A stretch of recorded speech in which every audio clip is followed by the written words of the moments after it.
Allahu Allahu Allahu Allahu Allahu.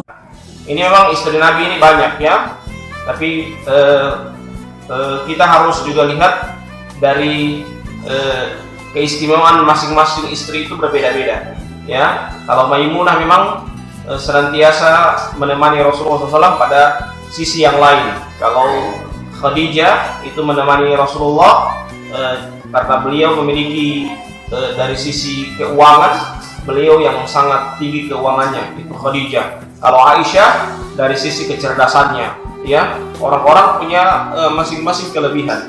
Jadi Aisyah itu punya kelebihannya. Jadi kalau misalnya istri pertama, kedua, ketiga, keempat, ya bisa begitu, tapi usahakan ada kelebihan masing-masing. Kalau istri pertama kelebihannya apa? Jangan kelebihannya sama 3, 4, 4, sama-sama Carlota, ya. Jangan sampai begitu. Jadi usahakan kalau istri kayak istri Nabi, Khadijah kelebihannya apa? Kelebihannya punya harta dan beliau punya mensupport dakwah Nabi, ya. Di zaman Nabi itu ada orang-orang yang berharta seperti Abdurrahman bin Auf, Khadijah, itu orang yang punya harta, ya. Orang punya harta dan memang memiliki harta yang sangat banyak.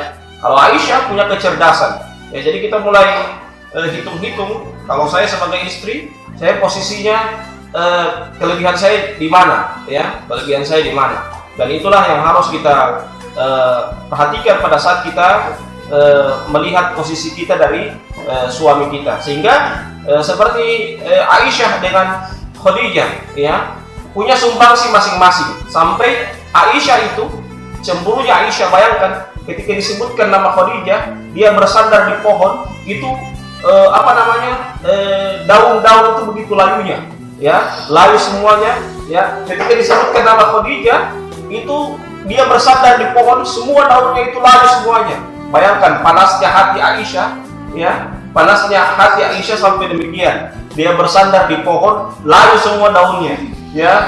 Jadi jangan itu, bayangkan itu saja istri Nabi yang dekat dengan Nabi, ya, istri Nabi yang dekat dengan Nabi, yang sering dapat binaan, ya, juga bayangkan cemburunya begitu, ya.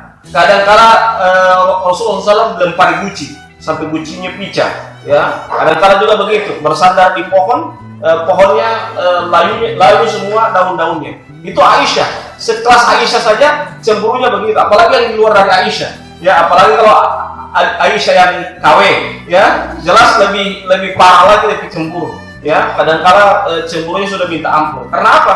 Karena dia tidak paham hidup ini tidak bersama dengan suami. Emangnya kalau dia mau sama-sama dengan suami, memang mau kubur sama-sama dengan suami, ya? Tidak sama-sama dengan suami. Jadi harusnya berbagi, dan harusnya biarkan kalau orang berbagi, ya berbagi itu, ya. Biarkan dia harus jangan terlalu egoistis, ya. Kadang-kala istri yang menolak poligami itu karena apa? Istrinya tamak, ya.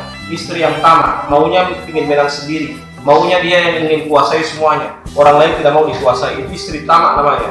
Jadi kalau istri yang menerima poligami itu istri yang qanaah, dia bisa qanaah menerima orang lain, ya, dalam kehidupannya. Jadi pilih mana, kita sebagai orang yang tamak atau orang yang qanaah. Kalau tamak berarti kelihatan sekali dia mau suaminya itu bertauhid, maunya cuma dia dan istri, tidak ada yang lain, ya, bertauhid, ya. Ini istri yang yang tamak terhadap dunia, tamak, ya. Jangan sampai demikian. Jadi kalau ada suami kita misalnya sudah nikah baru kemudian mau nikah lagi, izinkan.